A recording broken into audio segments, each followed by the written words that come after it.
बायपासला धरणातून 45,000 क्युसेकनं पाण्याचा विसर्ग।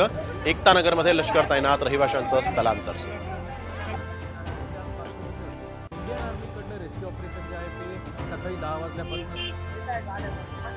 नाशिकमध्ये तुफान पाऊस, त्र्यंबकेश्वर मंदिरात पाणी, भाविकांचे हाल।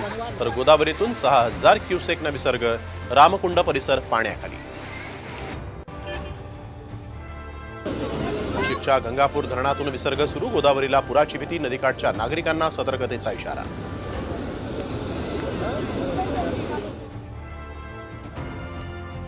गुन्हेगारी आणि हत्येप्रकरणी तुरुंगात असलेल्या गुन्हेगाराकडून आरोप करण्याची फडणवीसांवर वेळ, अनिल देशमुखांचा आरोप, तर देशमुखांचे आरोप फडणवीसांनी फेटाळले।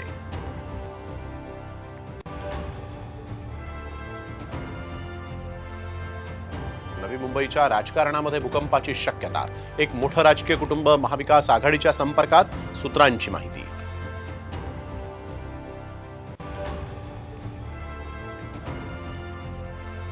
कुणबी मराठा उमेदवाराला मत देऊ नका, फक्त ओबीसी उमेदवारालाच मतदान करा, प्रकाश आंबेडकर यांचं खळबळजनक विधान।